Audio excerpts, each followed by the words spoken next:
실업급여 퇴직금 제대로 받는 법, 모르면 손해보는 근로자 권리 총정리. 계약서 없어도 비정규직이어도 보호받을 수 있습니다.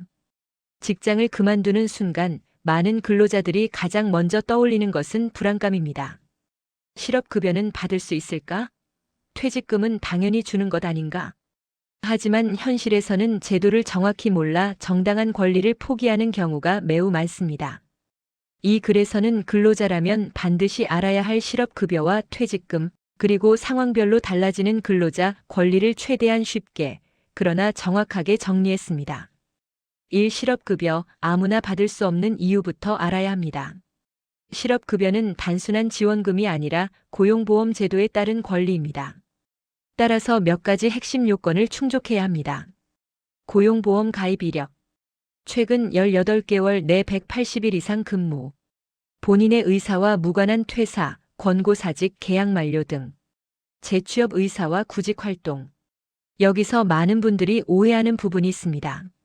아르바이트, 계약직은 안 된다는 생각인데 사실이 아닙니다. 주 15시간 이상 근무했고 고용보험이 가입되어 있다면 계약직 단시간 근로자도 실업급여 대상이 될 수 있습니다.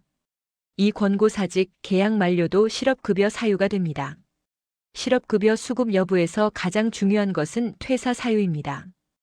회사 사정으로 인한 권고사직, 계약기간 만료, 임금 체불, 근로조건 악화로 인한 퇴사. 이러한 경우는 비자발적 퇴사로 인정되어 실업급여를 받을 수 있습니다. 단 사직서에 개인 사정으로 퇴사라고 작성하면 불리해질 수 있으므로 퇴사 사유는 반드시 사실에 근거해 명확히 남기는 것이 중요합니다.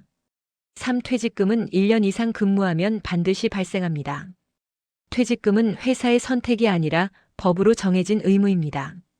같은 사업장에서 1년 이상 근무, 주 평균 15시간 이상 근로, 위 조건을 충족했다면 정규직, 비정규직 구분 없이 퇴직금이 발생합니다.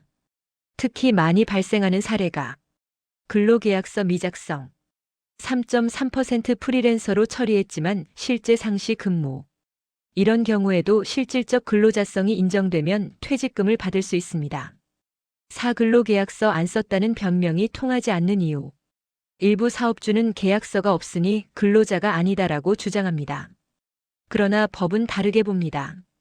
출퇴근 시간 통제, 업무 지시 여부, 대체 인력 불가, 지속적 반복적 근무. 이 조건에 해당한다면 계약서가 없어도 근로자로 인정될 가능성이 높습니다. 즉 기록 메시지, 급여 내역만 있어도 권리 주장은 충분히 가능합니다. 5. 퇴직금, 임금 미지급 시 대응 방법. 만약 퇴직금이나 임금을 받지 못했다면 고용노동부 진정을 통해 해결할 수 있습니다. 온라인 접수 가능. 비용 없음. 사업주 출석 요구 가능. 실제로 많은 사례에서 진정 후 합의 또는 지급으로 이어집니다. 참고로 퇴직금 청구권은 3년의 소멸시효가 있으니 미루지 않는 것이 중요합니다. 실업급여와 퇴직금은 운이 좋으면 받는 돈이 아닙니다. 일하고 기여한 대가로 법이 보장한 최소한의 권리입니다. 근로자의 권리는 주장해야 생기는 것이 아니라 알고 있을 때 지켜집니다. 시청해 주셔서 감사합니다.